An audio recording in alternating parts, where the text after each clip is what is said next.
No, the family, you people will not be too far. No. Never get over to Chebiko. Sorry for the correction. Hello. Let the family will be let here. You to go there. Lisa, it's too far. It's too far.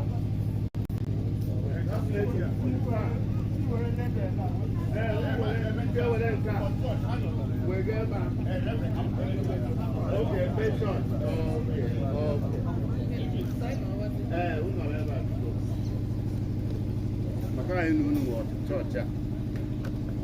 What is the lamb?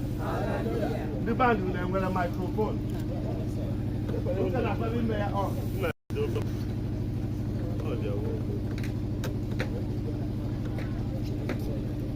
Anyị na-amalite ofufe a n'aha nke Nna na nke Ọkpara na nke Mmụọ Nsọ. Holy Spirit. Amen.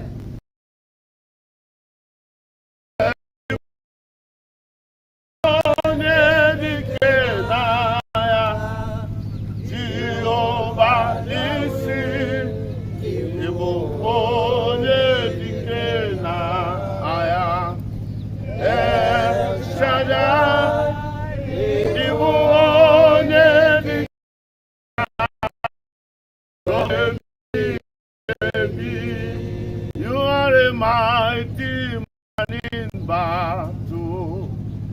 El Shaddai, you are a mighty man in battle. Jehovah Jireh, you are a mighty man in battle.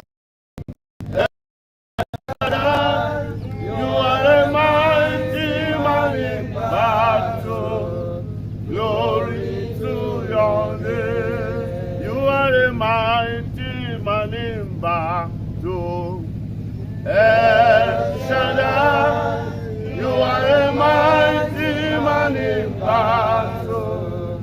Jehovah Nissi, you are a mighty man.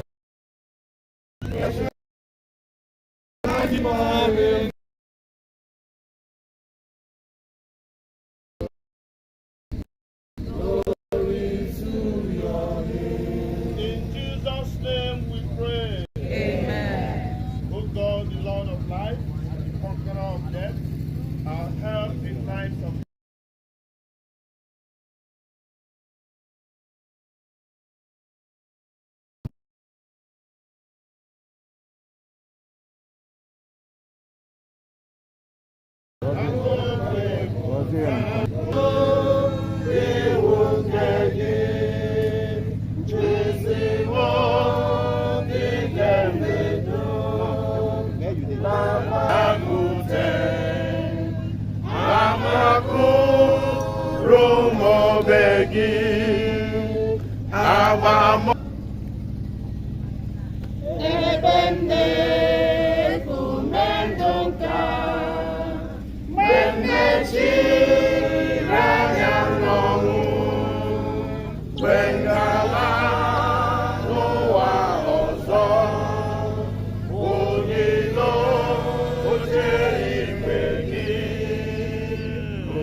Jehovah bụ onye na-azụ m dịka atụrụ, ọ dịghị ihe jọrọ m n'ebe ịta nri nke ahịhịa ndụ, ma ọ na-eme ka m makpụrụ n'akụkụ mmiri nke izu ike, ka ọ na-edu m nwayọọ, ọ na-eweghachi mkpụrụ obi m, ọ na-edu m n'ụzọ ụzọ niile nke ezi omume n'ihi aha ya.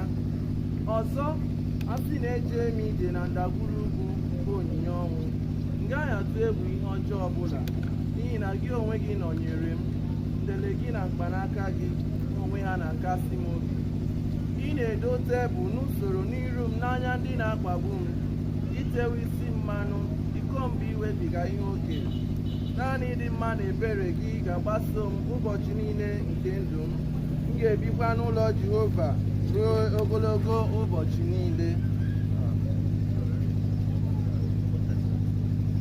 Ihe ọgwụgwọ anyị nke ga-esite na agba ochie.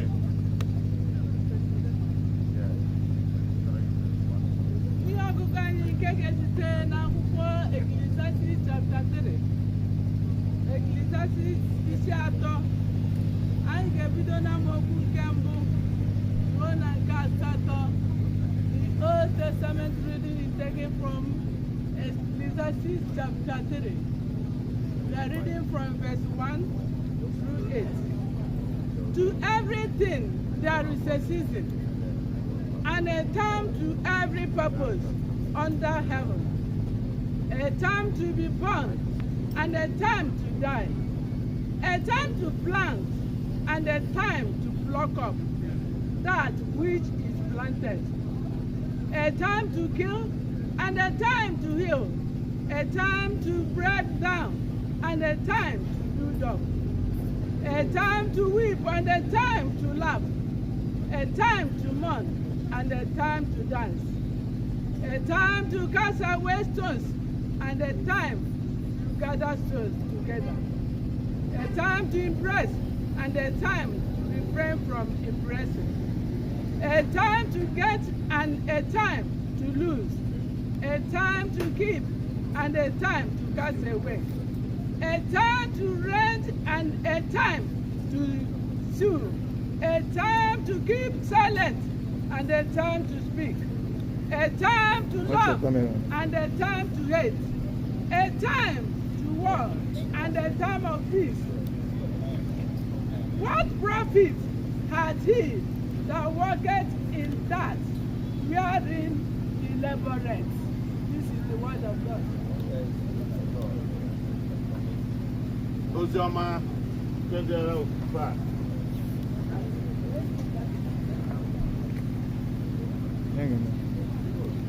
Oziọma nke dịrị ofufe a ga-esite n'Oziọma Jọn isi 14. Anyị ga-amalite n'amaokwu nke mbụ ruo na nke isii. Anyị agafere na nke 27. The Gospel of our Lord Jesus Christ as recorded by St. John. We read the first 6 verses and the jump of verse 27. Do not let your heart be troubled. Trust in God. Trust also in me. In my Father's house are many rooms. If it were not so, I would have told you. I am going there to prepare a place for you. And if I go and prepare a place for you, I will come back and take you to be with me, that you also may be where I am. Know the way to the place where I am going. Thomas said to him, Lord, we don't know where you are going, so how can we know the way? Jesus answered, I am the way, and the truth, and the life. No one comes to the Father except through me. So jump to verse 27. Peace I live with you. My peace I give to you. I do not give to you as the world gives. Do not let your heart be troubled, and do not be afraid. This is the gospel of Christ. Anyị na-akpọlite ezinụlọ. Oge a bụ oge ịgba ama maka mama anyị nwụrụ anwụ. Anyị na-akpọlite ezinụlọ ma ha bịa gba ama maka mama anyị. Family come forward or say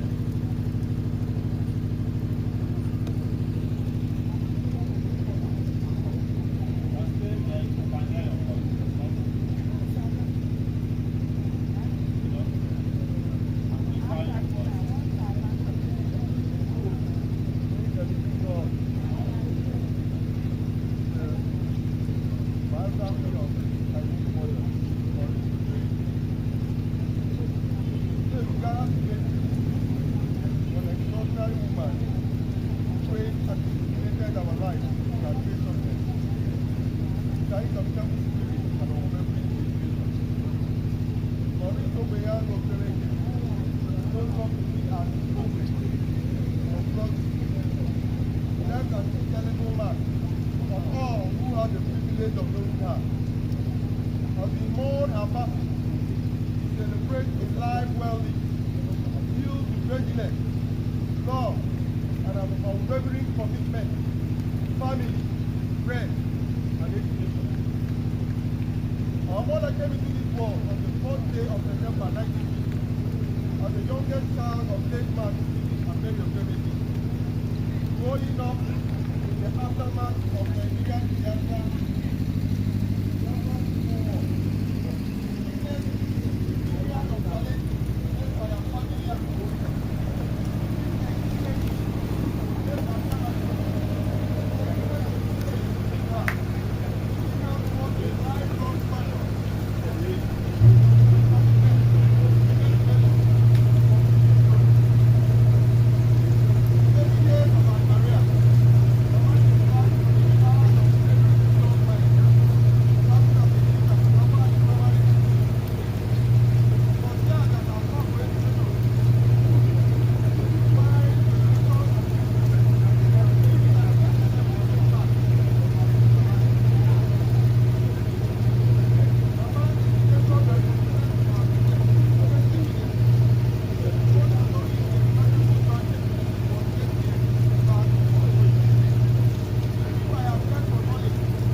Light.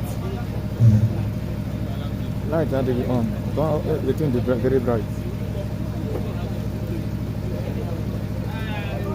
Mba.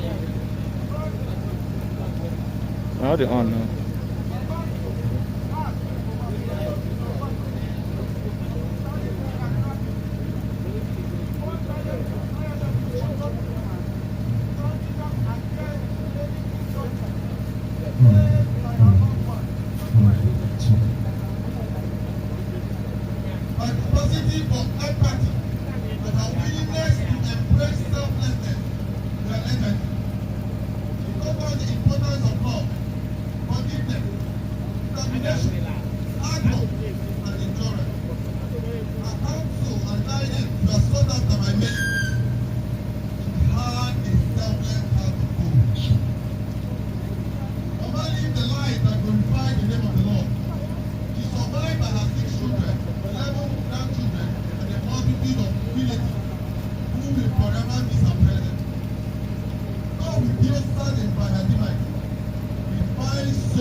Today, we honor the memory of Florence Ogbenyealu Okereke, a remarkable woman whose legacy lived on through the life she touched and the love she shared. She was predeceased in death by her parents, Steve and Mary, her loving sister, Rebecca, and her brother. Today, she leaves behind a tapestry of cherished memories, a testament to her resilience, love, and unwavering commitment to family and education. Mama's spirit will forever guide us as we strive to carry on her legacy of strength, determination, and selflessness. Dear Mom, you have lived a life so wonderful that your presence lingers in your absence, and your memory is fondly whispered by those whose lives you touched. Mama, you are all to see us become successful persons.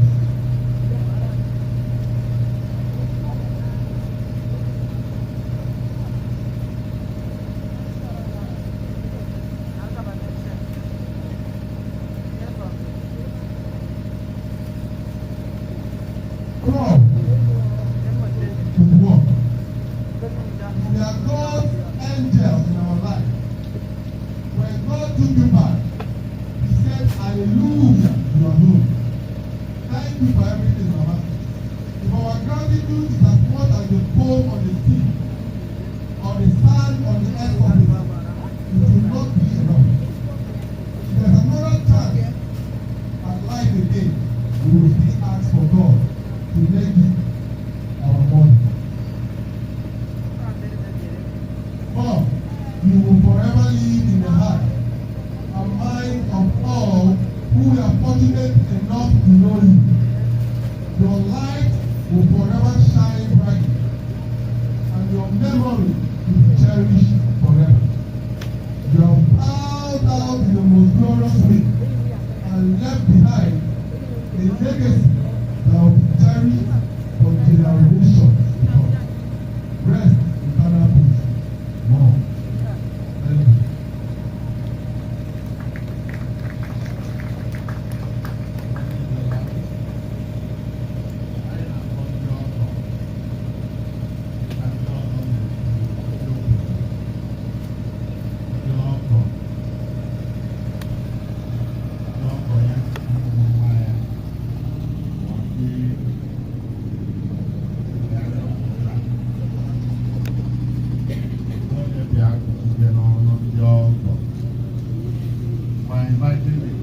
In-laws.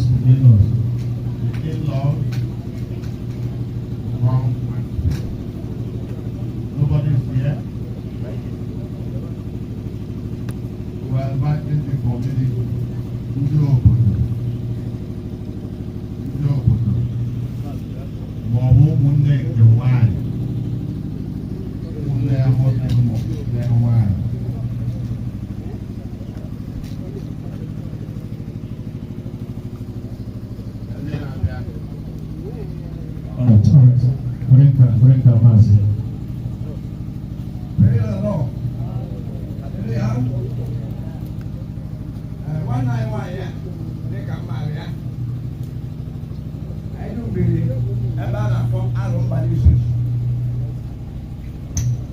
ọ nwere na-akwanyere mmadụ ọ gbasiri ike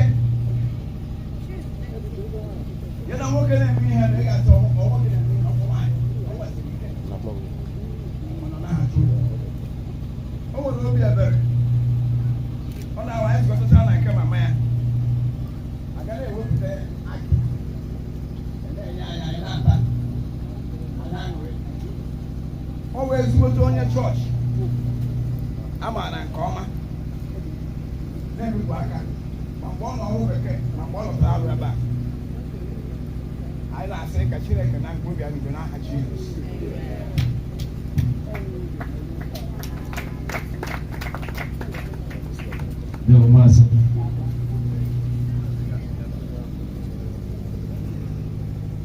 Worthy is the Lamb. Dr. A.I. Inside the canopy, you're very close. I see you switch. Obviously, that is very. Thank you. When I was born at the switch, and we all grew up together. And also, fortunately, his first son, that's the one married from the switch, from the switch. So there's no way this burial can take place and we are not taking. We thank God for The life of our sister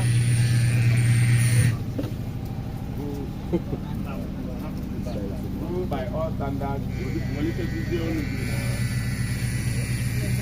thank God for our sister who by all standards lived a good life. He was an example of determination and an example that we always cherish, because she will not give in to the demands of difficulty. She taught us to face every situation with determination. We are very, very happy that our children are here, and we are very happy about that. We wanted to ensure that we show our presence in solidarity and to let our children and the community know that our sister had profound impact in the church, both at the place of birth and her in-laws as well. So we thank God that today the community and the church is honoring her, and we are here to say goodbye until the resurrection morning. Thank you and God bless you.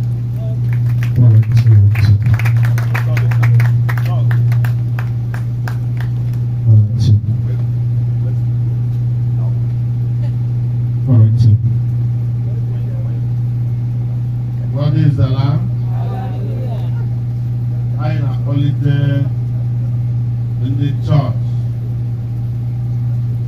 I am only there in the church. I have Bama. I have my Florence. Florence.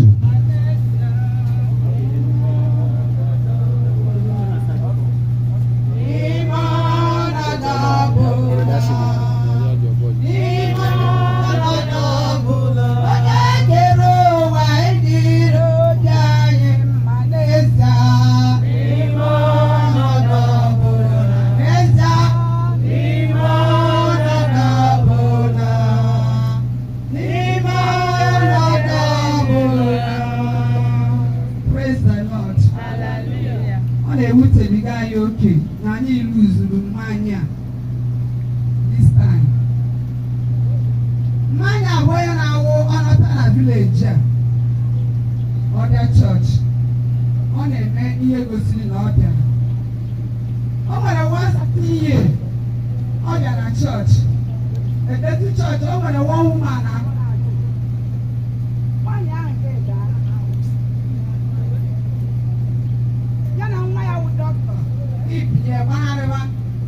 Put a treat to the woman.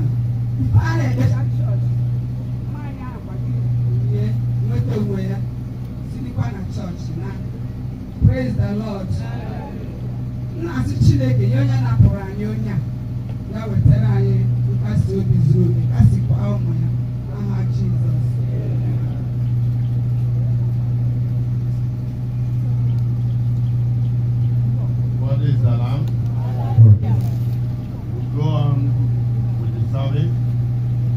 As we prepare our mind to hear the word of God, we'll sing from page 6 of the program.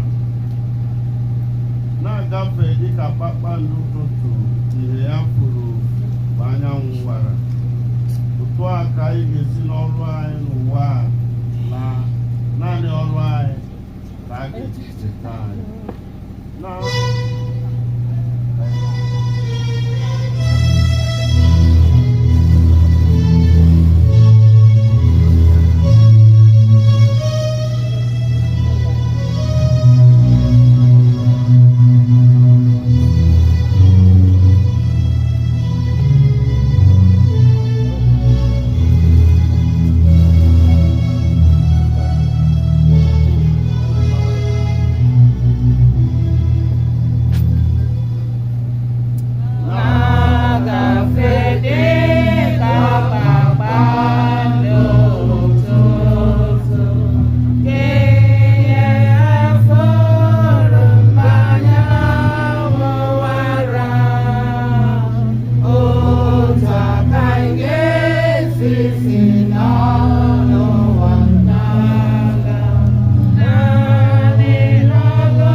seated.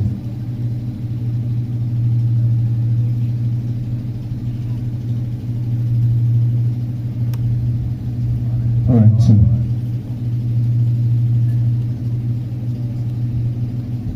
All right, two. Amen. Amen. Hallelujah. Amen. Hallelujah. Amen. Enwere m udo n'ihi na enwere m Jizọs. Enwere m udo n'ihi na enwere m Jizọs.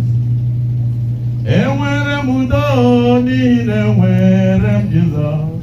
Ya mere mkpụrụ obi m ṅụrịa.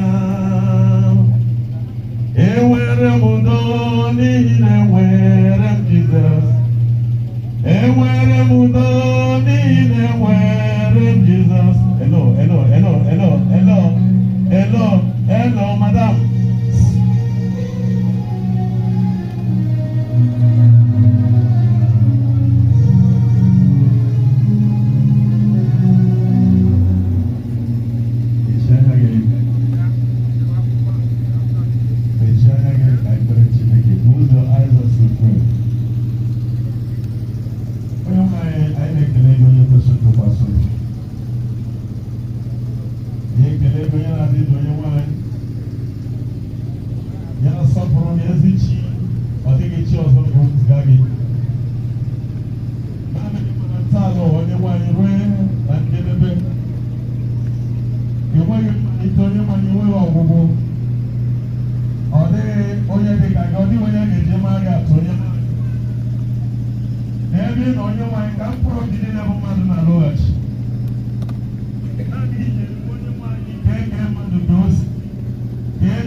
Jesus Christ, amen.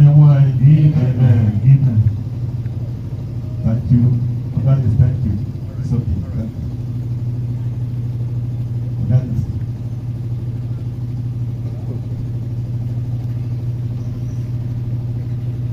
Hallelujah. Hallelujah. How much is not like God? How will actually is $1?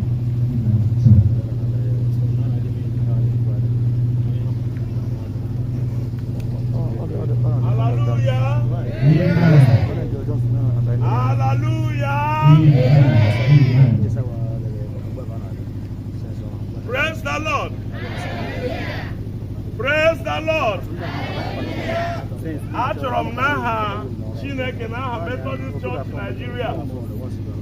N'aha ndị ozi, my brother Barrister, the other ministers around here, na ndị ndu anyị niile. Achọrọ m ikele ezinụlọ a. Esi ka Chineke kasị n'obi n'aha Jizọs. Hallelujah.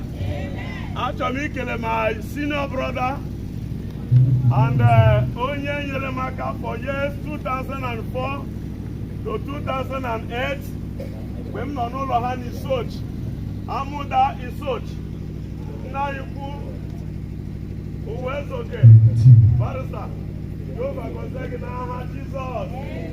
Ma second steward mgbe ahụ ana m ahụ ndị Isoch ebe a. Chineke gọzie unu, ụmụnne m, Chineke gọzie unu n'aha Jizọs. Biko mmadụ niile nọ ma ndị eze anyị, ndị eze niile, ahụ ma ahụ eze onye m bi n'akụkụ ụlọ ya, eze Amuvi, Biko kelee na anyị. Onye eze nọ n'akụkụ ya kelekwa anyị. Hallelujah. Ịmara na ịlakịrị Jizọs fere ya aka, naanị fere ya aka. Fere Jizọs aka. Deshọn ihe agaghị akwụsị n'ụzọ. Deshọn ọ gaghị akwụsị n'ụzọ. Ọ kwụsị n'ụzọ ụlọ arịasị. Hallelujah. I manage it. Life is management. And when I manage it, may manage in your country. And you die.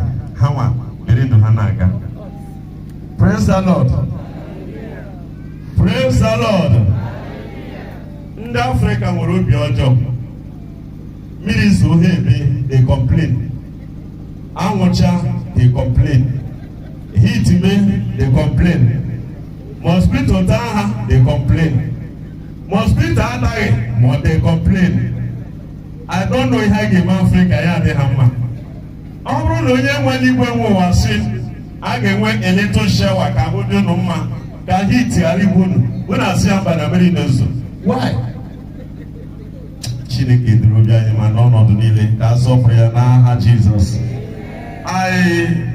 Enwere ọtụtụ ndị mma ebe a na ndị mma m ka m kwụsịtụ ebe a gbasa anyị ekele onwe anyị. But achọrọ m iwere obere okwu nke na-asị udo, peace, peace, peace, udo.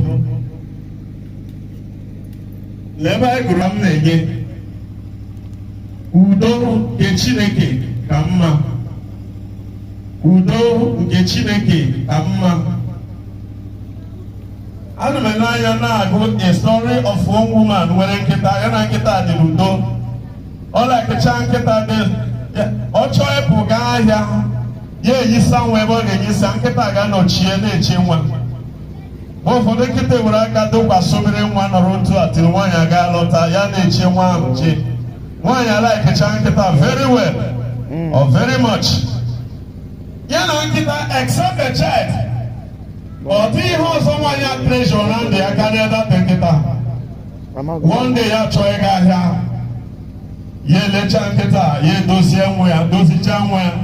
Nkịta ga-anọ ọgwụ ebe a mee ụkwụ taa mee ụkwụ taa. Nwaanyị anọdụ isi ya gawa ahịa na ntụkwasị obi na nkịta ga-elekọta nwa otu o si elekọta before. Nwaanyị agacha ahịa bata lee anya ọ hụghị nwa ahụ n'ebe nwa na-anọ. Ya ele anya na bed ọ hụ nwa na bed. Ya kpọọ nkịta oku nkịta azaghị. Ya achọgide nkịta achọgide nkịta achọgide nkịta na-achọ nwa na-achọ nkịta. Ya ọzọ mere bụ mgbe ọ na-emepe dị ọda rum ya ahụ ọbara ebe niile. Mgbe ọ na-ahụ ọbara nkịta eme nwụrụ pụta ebe ahụ wite ọbara niile dị ya n'ọnụ na ahụ niile. Ihe kpatara nwaanyị a n'obi nkịta emere gịnị? Ọ daala nwa m. Ya eburu osisi kụọ nkịta kụgbuo ya nkịta nwụọ. The dog died. She felt maybe na the dog eriela ihe niile. But mgbe ọ nụrụ mama ya sị ọ dịkwa nwa m na-ekwu okwu. Ya bịa mepe the other curtain. Bịa hụ ebe nwa ya nọ. Hụ ebe were akwa na-eje ọja nwa. Cover nwa were akwa ọzọ cover nwa ahụ. Ya hụ na nwa dị safe there. Ya ele anya n'akụkụ ọzọ. Bịa hụ anụ gịnị anụ agwọ atabiri isi ya tabie ụkwụ ya tabie ahụ ya. Ya bụrụ na mgbe nkịta na agwọ a na-alụ ihe ndị a niile nkịta was fighting to save the child. But enweghị ọdịdị na ajụ ihe mere this woman ewere iwe kụgbuo nkịta. Ụbọchị ndị a enweghị ndidi emeela na udo adịghị n'ezinụlọ. Udo adịghị n'obodo. Udo adịghị na Nigeria. Oh, any more can I point to go? Yes, sir, there. And when a boss, big boss like this, yes, that people heard the conductor wanted to say Lagos, Lagos, Lagos, but he was shouting London, London, London. So he had no notion, he had no na.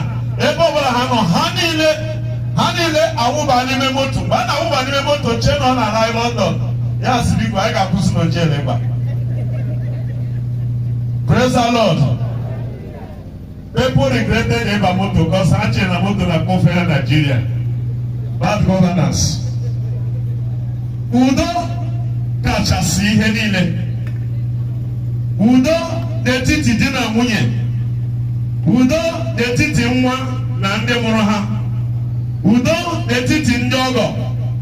Udo n'etiti ụmụnne. Udo nke Chineke ka ọ dịrị anyị n'aha Jizọs. Biko ndị a na-esi ya unu nyeta ya obere ohere. Rest in peace. Akwụkwọ nọ na ebe a na-ede ihe achọ m ide. So rest in peace. Rest in peace. Mgbe anyị na-achọ peace, mgbe anyị na-wish peace, mgbe ụfọdụ mgbe mmadụ nwụrụ anwụ. But when we are alive, I know at the dagger drawn with each other. Mgbe anyị dị ndụ, anyị ga-ere anya udo, biri n'udo, anyị achọghị udo, a na-alụ ya, a na-akụ ya. But mgbe mmadụ nwụrụ, anyị edere onye ahụ rest. Ibi ma ndị kpọrọ onye ahụ achị. Ibi ma ndị che ekele dịrị Chineke nwaanyị anwụọla. So o mechara nwụọ. Nwaanyị anaghị enye mmadụ shishi. Anyị ga-eri eri na burial ahụ. Eru ha eme ka ha na-ebe akwa. Ewo udo, rest in peace. Peace. The Chineke ezi mkpa. That is the essence of sending Jesus. Onye bịara ka o weta udo nye ụmụ ụwa.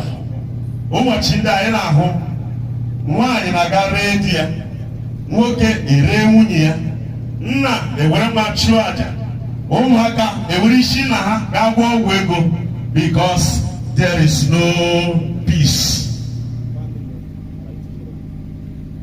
A na-arụ ya na family. Onye ga-enwe ihe property papa onye ga-enwe ya. A na-arụ ya n'etiti di na nwunye. Onye ka mụ na gị onye nwụọla nwaanyị na-adọ nwoke a na-adọ. Onwe ihe na-eme ka udo ghara ịdị mgbe ụfọdụ na-abụ the ego iman and the pride ha ha kpọrọ na iche na ebe we begin to grow wing. Now we can fly more than others even when we know we are not birds, we are only ordinary butterfly.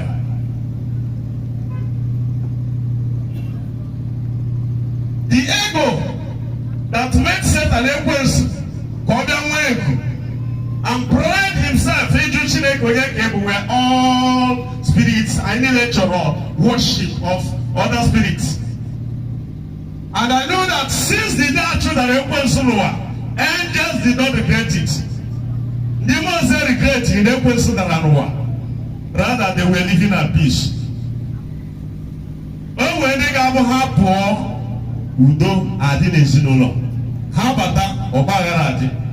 E nwere ndị ga-abụ ha pụọ n'obodo udo adị. Ha dị ndụ ọgba aghara. E nwere chọọchị m gara ha sị, my reverend, those bad men they don't die. That was Ogoni. Those bad men we had before. This small ones where they dissolve now. If they say now when let them day, when the Akogoro day, when all these evil men we have in this community, how can an evil man be in the church and continue his evil? Why not repent and seek for God's mercy? Why not repent? Na church, ana area, ana adoka church, ana adoka Arochukwu, ana adoka Arochukwu, ana adoka member, ana aga. I said na Bible, I got a burial. One man they preach, the young man they preach about the Jesus name. One of the sons of the man I named man actually I preach the Lord led me. He will keep moto man yegi. Will keep motor. Everyone I'm from the Joko aga Arochukwu. And the way I come back. Will go to the church. I don't have anything like she go there. Go there moto. The man as she be good now. You go to key naka. Megani, you key naka. If I get that sound so good in a church. ebe a na-abụ nsogbu na chọọchị, ebe a na-abụ nsogbu na kọmiti, ịbụ onye isi na-abụ nsogbu. Chineke agaghị ekwe ka ndị chief anyị bụrụ ndị ga-abụ nsogbu nye obodo. Chineke ga-eme ka udo dị n'obodo n'aha Jizọs. Haleluya. Udo nke Chineke ka e mere o ji nye Jizọs ka o wetara m na gị udo ka ọ dịrị gị n'ụbọchị taa. Bible sị na udo adịghị nye onye ajọ omume. No peace for the wicked. Peace is only for the righteous. Ka ọ dị na ndụ a ka ọ na-adị n'ọnwụ. Mgbe a na-agba agba, I was asking about this woman. Ebe kwa m akpọ si wọsi a, ị mara nwaanyị a? Ị mara nwaanyị a? Because enwe ndị ụkọchukwu ekwesịrị bịa lie, enwe ndị ga-agba ha nwụọ as evangelist gaa lie. O nwere ka anyị gara last time onye na-ekwu okwu asị ndị a na-anọwebe ọgwe ha ji ndị ụkọchukwu onye ngwụsịtụ chọọ ịnọghachi mma aka n'oge ka m gaa. Enwe onye na-agba nwụọ ndị a na-aga die ya. But one thing that moved me bụ mgbe a sịrị nwaanyị anụnwa one day mmadụ dara na chọọchị a na-achị ha ga-eme, amaghị ha ga-eme, a na-eche ha ga-eme. Nwaanyị ete enwere m dọkịta ya agbapụ ga akpọta nwa ewu dọkịta abịanye onye ha dara na chọọchị ọgwụ mebi mahụ na mahụ ichefuola, but nyechaa ya ọgwụ nwaanyị kuo ume ndụ, then nwaanyị ala bụrụ onye anwụghị anwụ. Some qualities a na-ahụ n'ime mmadụ akpọọ ya ezigbo mmadụ. Ka ndị mmadụ hụ quality n'ime gị, a ga-akpọ gị ezigbo mmadụ. Quality ndị a na-enweta ya through Jesus Christ. Na mmadụ ịga Jesus nso, naturally man is wicked. O nweghị ihe dị iche na mmadụ naanị nwụọ. Since ekwensu n'obodo anyị, somebody said, ọ bụrụ na Adam AA, nwunye ya bụrụ AA, ha amụta ụwa niile, olee ebe ndị nke bụ AS, OS, olee ebe si nweta ha? Praise the Lord. If our father bụ Adam bụ AA, our mother bụrụ Eve bụrụ gịnị? AA, olee ebe AOS, AS si? SS. Enwere ndị nke ahụ SS. Ihe niile ha na-eme dị SS. Whatever you can make the access, you get what and drop it. Because one day you will leave this place. That Chineke goes there in our Jesus. I pray Chineke.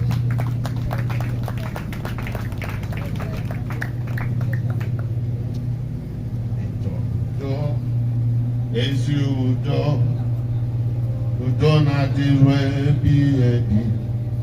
Weka Jizọs bata. Obi gị udo ezi udo na-eme ka mmadụ nwee ndụ wee ka Jizọs bata n'obi gị.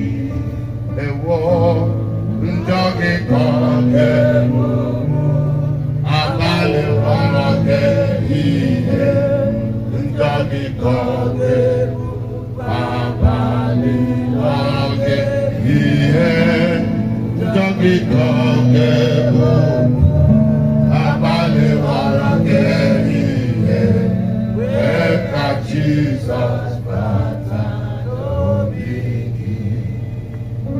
Okwu Chineke adala, nwere ebe o si ama gị mkpe. Ihe ahụ na-eme n'ezinụlọ gị, ihe ahụ na-eme n'agbata obi gị, ihe ahụ na-eme n'ebe ahụ ị na-arụ ọrụ, o si gị n'aka. Ọgba aghara ahụ na-eme, o si gị n'aka. Achọrọ m ka anyị were oge a jụọ nwa anyị ajụjụ.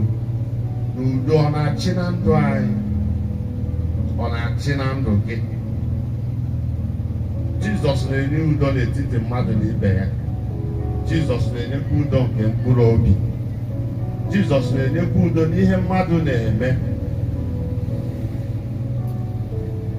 Ebee udo kọrọ n'ime gị?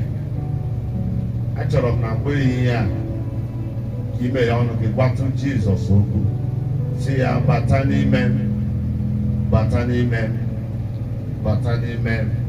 Say, my peace I give unto you, not as the world giveth. Let not your heart be troubled, neither should it be afraid. And whenever ndụ gị dị ka ọ na-ama jijiji, ebe ọ dị ka ọgbaghara nọ n'ime ya, onwe ihe ahụ karịrị gị nghọta na-ịmaghị ihe ị ga-eme, onwe ihe ahụ na-eme na ndụ gị n'ịmaghị otu ebili mmiri ahụ ga-esi kwụsị, onwe ihe na-eme na ndụ gị n'ịmaghị ebe o bidoro na mgbe ọ ga-akwụsị. Jizọs sị, abụ m ezi udo, abụ m ezi udo. Believe in God and also believe in me. Let not your heart be troubled. Believe in God and also believe in me. For in me I give peace. My peace is not of the world. Achọrọ m ka ikpe ekpere na ndụ gị, nye ndụ gị, nye ezinụlọ gị. Kpee ekpere. Si Jizọs, mama anyị Florence na-asị, Jizọs na-enye udo. Ọ na-enye udo. Ọ bụ Jizọs mere Herod na Pilate ji dị na mma. Si Jizọs bata na ndụ. Ewere m ọnọdụ niile ndị a tinye gị n'aka. Na ọbịbịa na nsonyere m n'ofufe ndụ a eji enyi mama anyị Florence. Na ọ ga-adị ihe m ji aka were n'ala. God can do it. He can do all things. It's never late. It's only if you will come. He said, come unto me, all you that labor and are heavy laden, and I will give you rest. I will give you rest. I will give you rest. Ịchọrọ udo, ezi udo. Nke na-adịrọ mgbe ebighị ebi. Ibiri n'udo n'elu ụwa na mgbe ikpeazụ ga-esoro na ndị a ga-asị ụmụ m lọta na-edoziwara alaeze nke nna m n'eluigwe.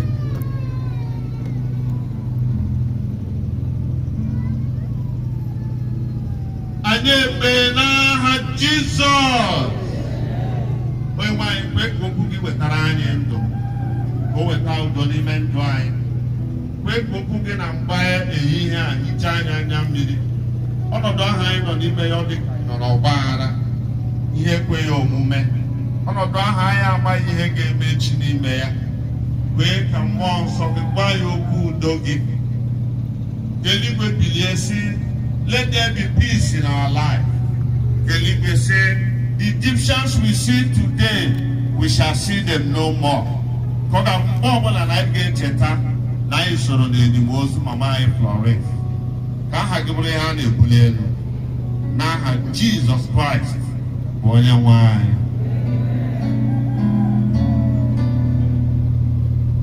Anyị na ya ọka ewepụtara anyị bọwel, wetara anyị efere ịbụọ. Anyị wee nara onyinye. Anyị wee nara onyinye. Ama m na ndị band ha dị great. Unu kpọrọ anyị egwu chọọchị, nwekwa adị njikere ịkụ egwu chọọchị. gaa n'aba n'oge.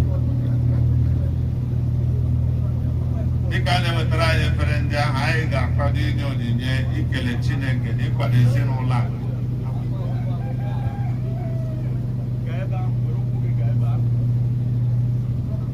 Anyị ga-akwadota inye onyinye ịkwado ezinụlọ, kelee Chineke. Mama anyị nwụrụ anwụ, ọ nụzuru ihe akwụkwọ nsọ kwuru, ọ sị na amara Chineke dị ruo 70 years. Chineke tinyeziere gị jara ga-anọfe 70, nọrọ were na-aga. Mama anyị hapụrụ anyị at 72. Ọ mụghị n'oge. E nwere ọtụtụ n'ime ya na-amụ ụdị amụ, na-eto ha abụọ ma ya fọzie ịmụ nwa. Mana ọgbụgba ama anyị agbara anyị n'ụtụtụ a gosi na mama mụrụ ụmụ ya, zụọ ha, ha bụrụ mmadụ, ha bụrụ mmadụ, ha bụrụ mmadụ. Ọ dịghị mfe na this present Nigeria. Ọ dịghị mfe. Ọ bụ Jehova na-eme ya. Ọ bụ na ndị band anyị na-adị njikere, ha malite itu anyị n'abụti. dịka anyị na-enye onyinye anyị.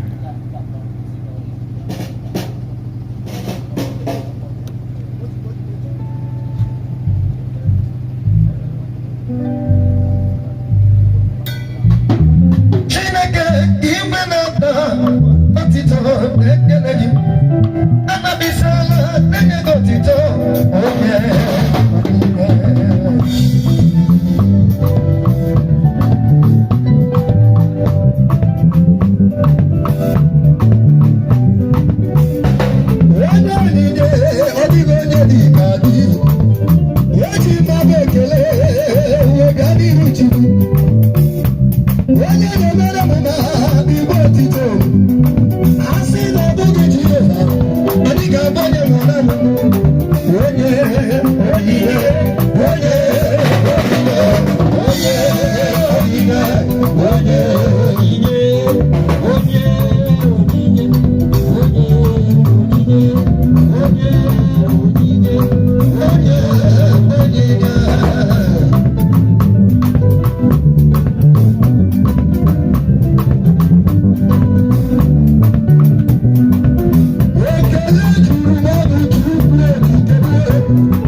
Obere aka pastor metro gị n'isi dagharịwala.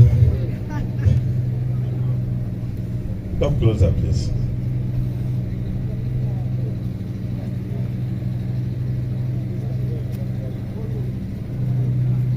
Anyị na-ekele gị ezi Chineke n'ihi onyinye ọma niile na-esi n'aka gị wee bịa. Gọzie aka niile tinyere onyinye a ka ngọzi gị soro ha n'aha Jizọs. Onye nwanyị anyị na-asị ka ime ube onyinye a ihe ọbụla ga-eji emebe ọbụla ga-etinye ya ka ọ bụrụ ebe ihe na-agaghị akọ site n'ugbu a ruo mgbe ebighị ebi. Hallelujah. Amen. Batanigo. Gather. Okay.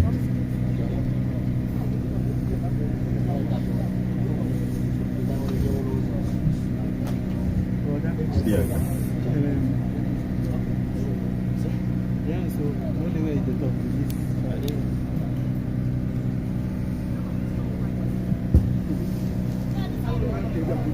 Praise the Lord. Onye na-ekele wee ndị dị ka imecha. Elder. Praise the Lord. Unu ha febechi na bịa kelee ha. Echi tutu echi unu abịa.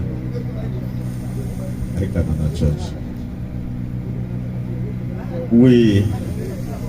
Anyị na-ekele Chineke. Nke mbụ maka onyinye inye anyị dị ka mama.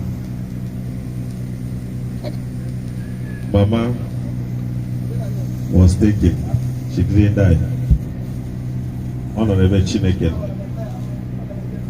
Ma ozi ọma anyị wetara unu taa bụ udo. Onye mejọrọ ya gbaghara. Ọgọdụ na unu agaghị enyecha ndị public address ka unu nyetụ ha obere.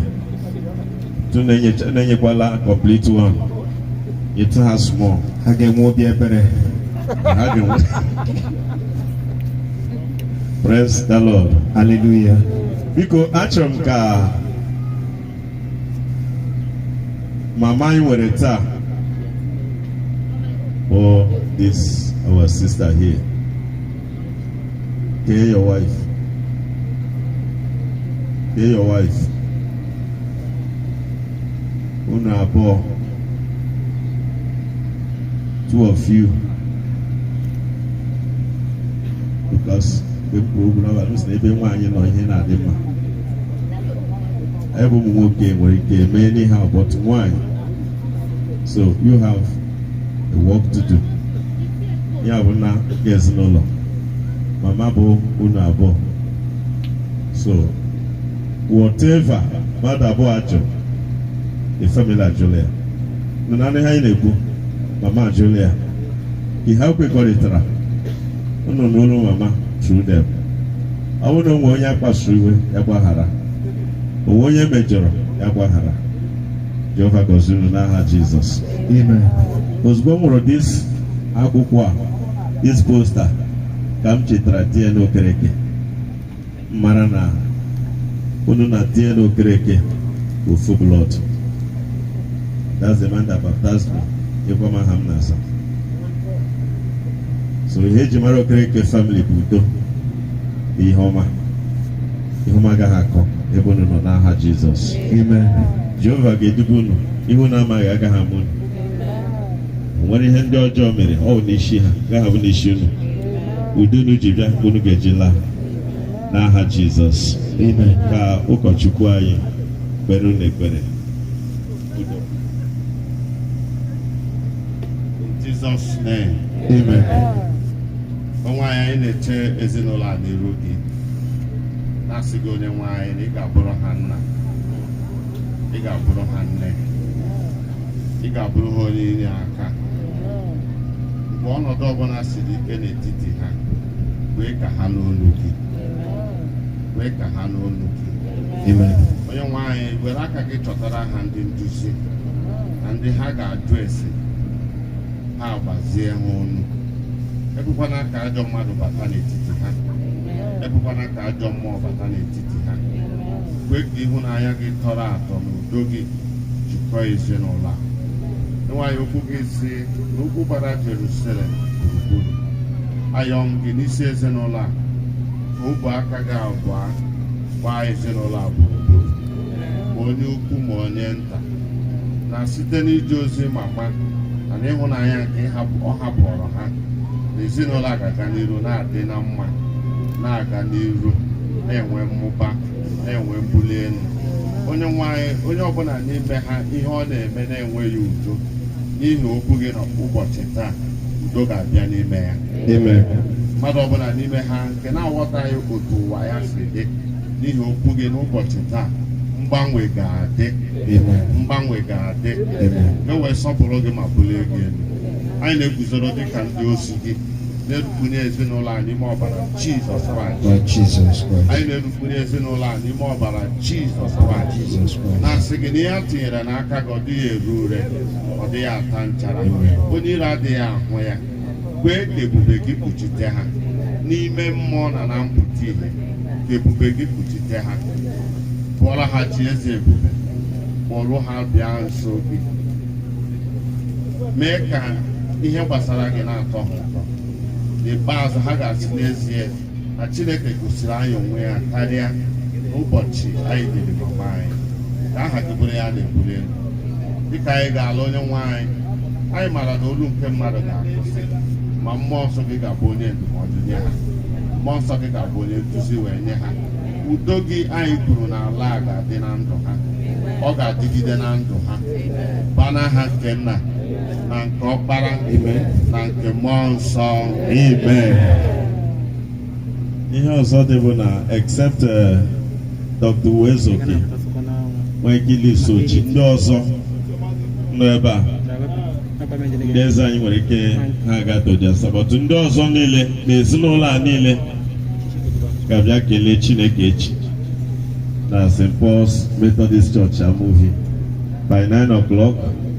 Ka anyị lenya after 11 anyị ga-agbasa. Praise the Lord. Hallelujah. Echi Thanksgiving. When lọghachi except na Igbo. Oga, wait. Ị ga-echetu ka ndị ọzọ na-alọghachi. Unu abịala etu. Ihe unu mere taa atụla m n'anya. Nke a bụ izizi m bịara obodo a na-eche m eche na burial. So ekele dịrị Chineke. Sacred steward, local church steward, society steward, Akama, Kamwepu local.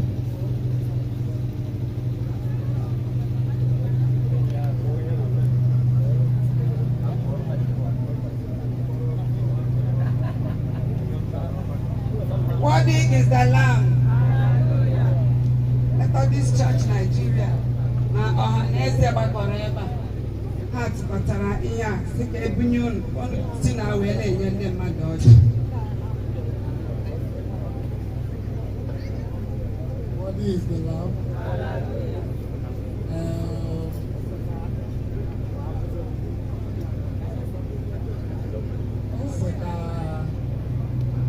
On behalf of Ezinụlọ Florence Ogbenyealu na mpele ndị chọọchị na ndị niile ebe a, onyinye a na-enye anyị hụrụ ya n'anya nke ukwuu and anyị nwere appreciate, but as a family anyị chọrọ etinye onyinye back into the church maka ọdịmma church and the church may grow back so that mgbe ọzọ anyị dịkwa alagodekwa Lagos anyị ga na-ajụkwa ese then na-ajụkwa otu e ga-esi kwado church with other things so that mgbe ọbụla anyị dịkwara ebe a ka ọ wụrụ udo na mbulite na growth wee ha ga na-ahụ n'aha Jizọs. Ndewo. Hallelujah. Ọbụgodo na o jiri ha ọ bụ onyinye. Methodist Church anaghị eme otu ahụ. Ọ bụrụ na o mere ọgwụ mgbe nna nna anyị ha. Ọ bụrụ n'ụwa nke anyị nọ. Otu anyị kwere unu were ya gote ọjị. Ọbụrụ pure water na-akwụsị ebe echi. Ndị agwa ebe ewetara unu pure water. That's how we do it. Ahụla m bana n'ebe a. Mmara na echi na unu mmiri ga-ezo na chọọchị. So echi ka unu ga-enye chọọchị ka unu ga-enye but nke a nke unu. So ọ bụrụ igote polish na-egote polish dozita akwụkwọ ụmụaka fetu ya ha ga-eji bịa chọọchị echi. Chineke gọzie unu n'aha Jizọs. Unu bịawa echi anyị na-echere unu echi nke chọọchị na chọọchị ka gị nke Siza bụ nke Siza. Jehova gọzie unu n'aha Jizọs. Somebody come and help please.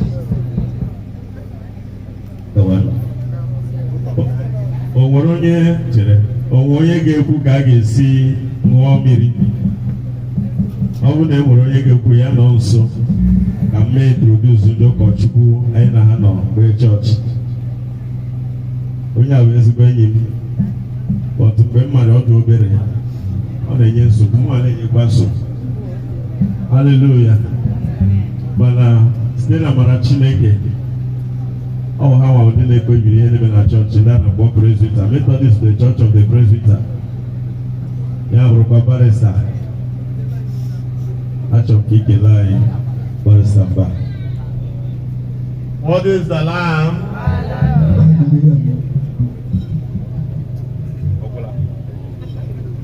Na abịa-esi ihe ọtamacha aha gị. So ị ga-eji ọnụ gị kọwaa onye bụ. What is the Lamb? Aha m bụ Reverend Anthony Ọnụọha, esi m Owerri, Cathedral of Unity.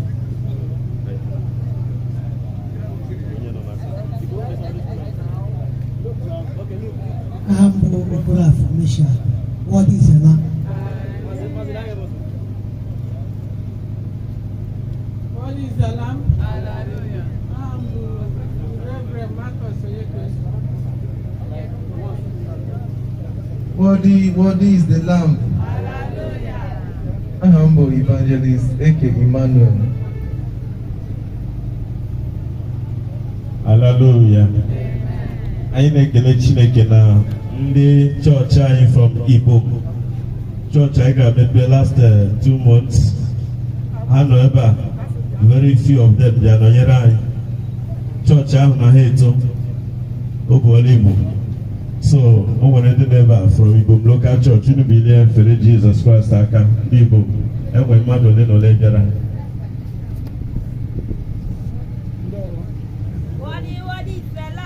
Hallelujah. Hallelujah. Unu abịa onye nwe anyị ga-agọzi unu n'aha Jizọs.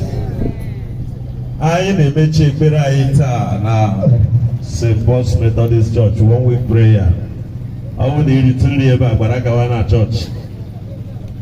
unless we go onye Methodist. I won't even onye Methodist. Iritiru Baragawana Church. Epereka dire. You two can proceed with the Monday. Come talk about next week so that Anya Chikote and Ibu. I can we combine service church in Cabo in August.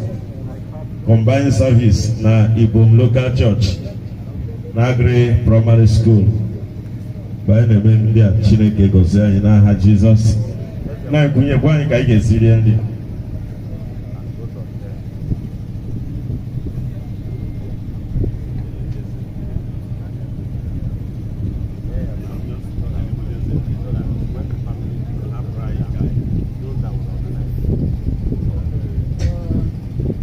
What is the lamb?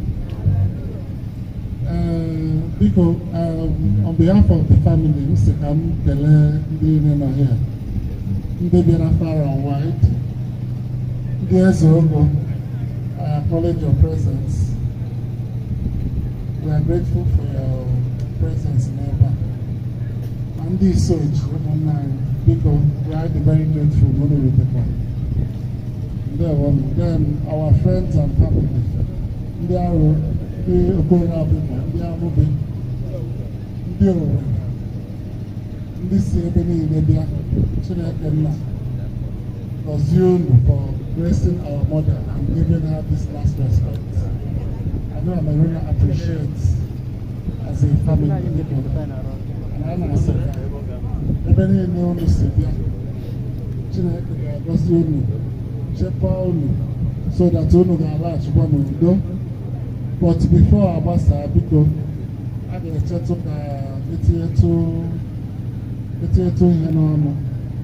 while we put our mother in the ground. That one, respectfully, will be strictly for the family members. But because I chat so that we can serve food and drinks. So, 24. Then we can call it a day. You don't want it. Ya bụ onye ọbụla nọrọ ebe ọ nọ ma gbasa. Ọ bụrụ na ebe onye Methodist abịakwala na canopy a, ọ bụ ndị Methodist n'ebe a, asịkwala na ebe otu. Na-agafe dị ka kpakpando ụtụtụ, ihe ha fụrụ banye wụwara.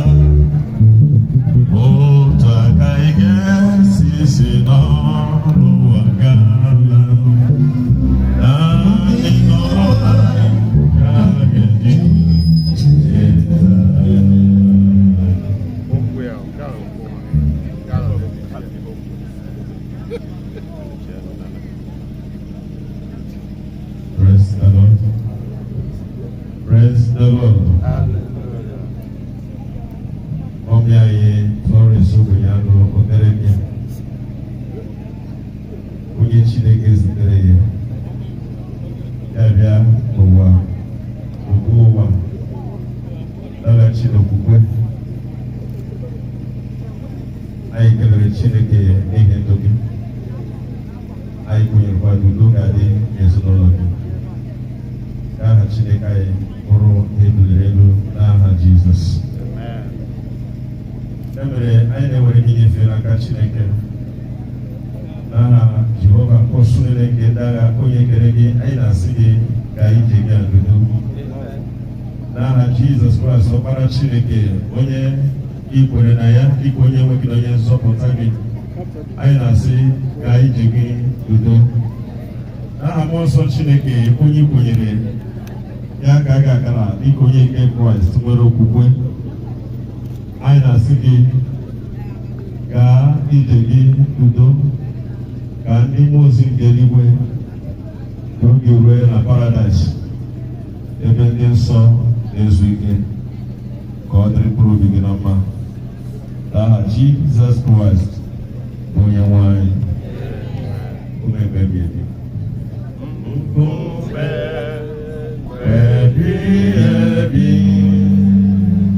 when I'm sorrow begging, come here, now bara,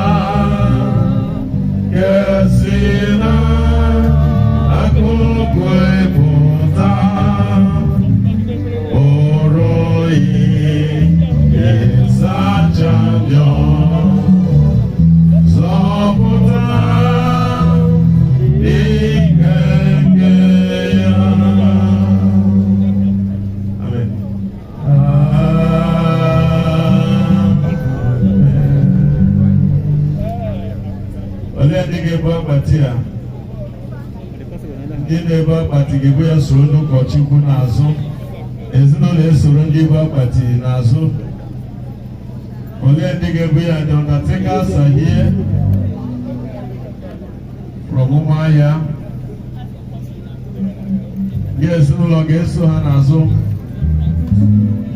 ihe mmadụ niile mere n'ụwa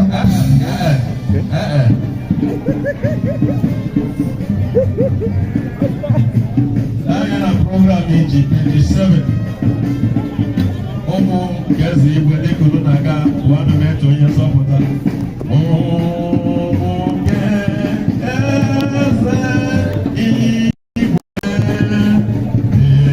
dịka unu na-aga gbalụ eto onye nzọpụta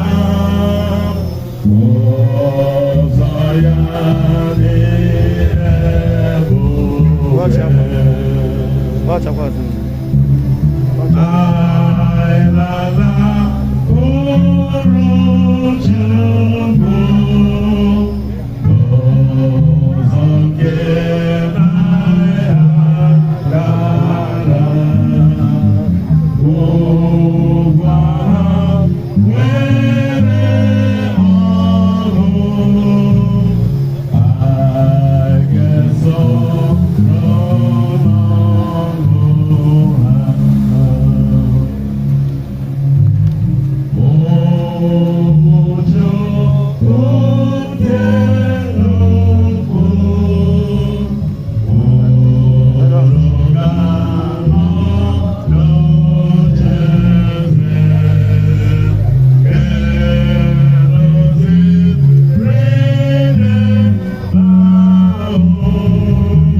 ike dị ala ka o wee nwekọ otu ụdịrị ka ike ya si dị o ji kpọọ na ike dị niile n'okpuru ya wee ruo orugo si eluigwe na-asị m site n'ugbu a gọzi na ndị nwere n'ime onye nwaanyị mmụọ nsọ wee sị ka ha bụrụ ndị a gọziri ezie ka ha wee si na ndọgbu niile ha dọrọ onwe ha n'ọrụ zuru ike iwerezi nke otuto nke Kraịst ebe ọbara na-ebi ike nna mgbe i mere si mbụ ka ọ nwee ime na alaeze nke okwukwe ka eluigwe onye dị okwukwe dum ị na-anọ n'aka nri nke Chineke bụ nna anyị kwere na ị ga-ada aka ihu onye ikpe anyị ya mere anyị nọrọ onye nwanyị ka iwere ọbara gị onye nwanyị nke dị oke ọnụ gbapụta anyị wee si ụta kubata onye nwanyị na ndụ nke dị nsọ ye jupụtara n'otuto ruo ebi ebi n'aha Jizọs. Amen.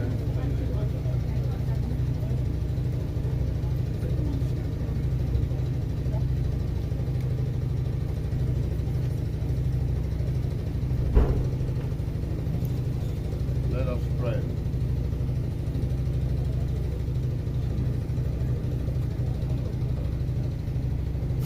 Chineke ike nke ndị ike na-adịghị nkasi obi ndị nọ na mwute enyi nke ndị na-enweghị ibe ekwela ka ịhụ mfu nke obi mee ka ha gbapụta gị azụ mee amara Kraịst nweta ndụ nke juru eju n'ime Kraịst Jizọs bụ onye nwe anyị. Amen.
biko o doro anya na ezinụlọ asị ka ụlọ ọgọchi ya maka a ga-enwewa ihe ji asị ndụ n'ike metụ mmiri ebe ọbụla ị nọ ọgọchi gị emekwala ya dị ya mba na-ele ndị bụ na nwa n'etiti anyị n'eziokwu dị amasị biko ndị bụ maazị ka m bịa ga-emetụ m aka n'azị ịma dị last time bịara na amasị bịa mee ihe ịrịzọla n'ọgbọ ụka na-ekwu ka m si mmeji ahụ maazị were bido maazị biko maazị emetụla oke mmadụ biko anyị chọrọ iji pụta dị present well wishers na-ahụ ndị asaga mọmị na-ewere ụdị mmebi na-eleghị onye a na-atọ m ụtọ ọ bụrụ na aka mara onye mma m bụ karịsị na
biko ya ọ bụrụ na ị chọrọ igwe akụ ị gaa n'ihu ụlọ a ị ga-ahụ ebe edosara ihe edemede ịma aga ebe ahụ otu tupu nke a na-aga ya ọ bụrụ na ị chọrọ ka enye gị special nọmba abụpụrụ iche biko anyị nwere ọtụtụ ndị na-agụ egwu ebe ndị na ebe a ndị dị iche nọ ya anyị nwekwa mmanwụrụ cultural dance one of the best cultural dance enwere na Arochukwu gba gburugburu ha nọkwa ebe a iji mee ka ọ na-aga aga taa biko dịka anyị na-eri na-atụlatụ nwekwazi ya ọ bụrụ na ị chọrọ ikwe akụ in a special way ị nwere ike ịkpọtụrụ m ebe ọ bụla ị hụrụ mguzo ọtọ ma ọkwa na ịjụọ ndị mmadụ na ndị atụ ị na-achọ mmeji arụ a ga-atụrụ m aka enwecha maazị onye mere oji dị na-efu efu mgbe ụfọdụ kama atụ aka etiri gị egwu pụrụ iche ka ị nwee ike gaa na ihu ụlọ ile anya n'ụlọ a mara ezigbo mma ị gaa n'ihu ya ị ga-ahụ ebe edosara nwa mkpịsị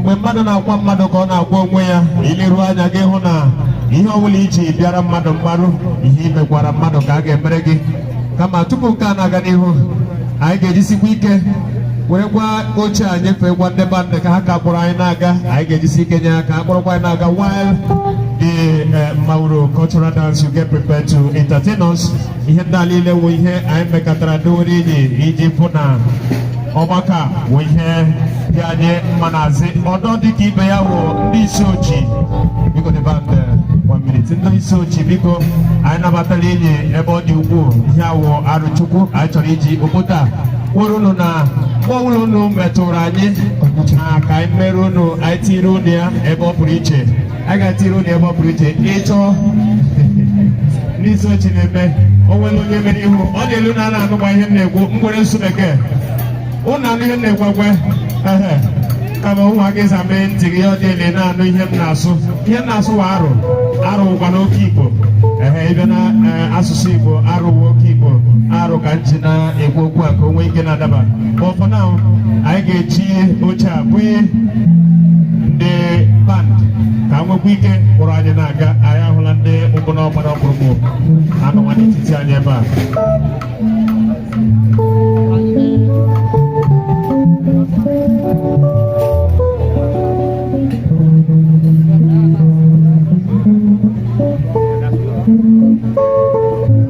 ọra biko ozi dị mkpa ugbu a wụ na famili niile n'ebe a asị unu na enwere ihe ewere unu specially for you people biko onye alakwala ụmụaka ọ dị na ịmechara ebe a ga-esi na ị na-ala onwe ihe metụrụ ozi pụrụ iche ugbu a wụ na onye ọbụla nọrọ you have your package to be taken home alakwala ọ dị oke mkpa dịka anyị na-aga n'ihu ọ dịghị mfe asọ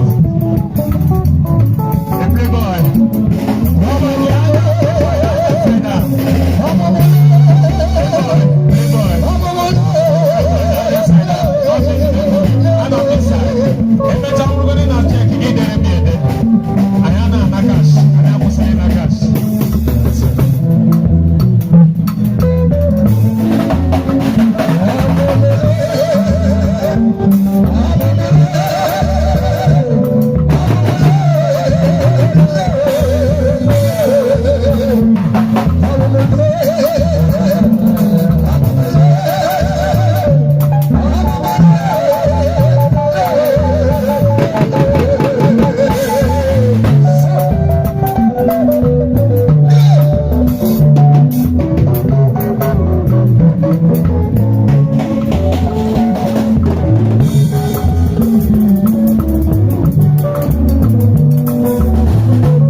debe ihe kwuru esi ewe mmiri atịsi na mmekọta na-agụta na-agụta.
Cultural dance.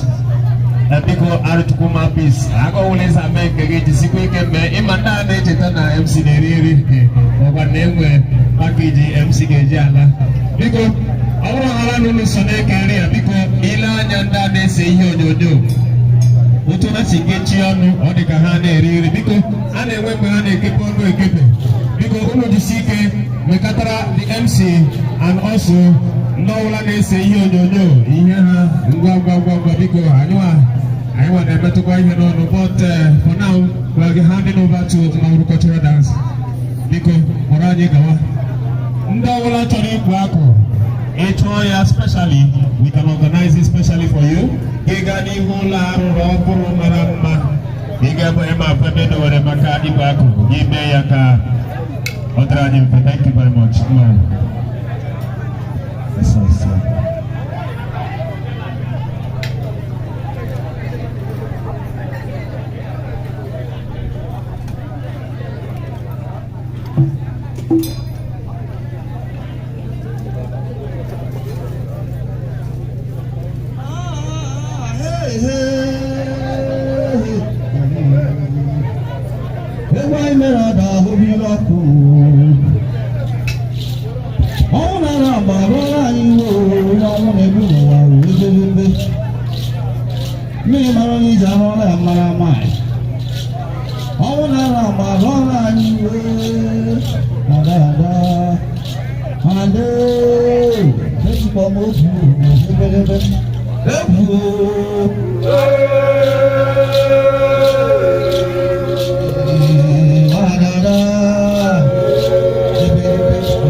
I will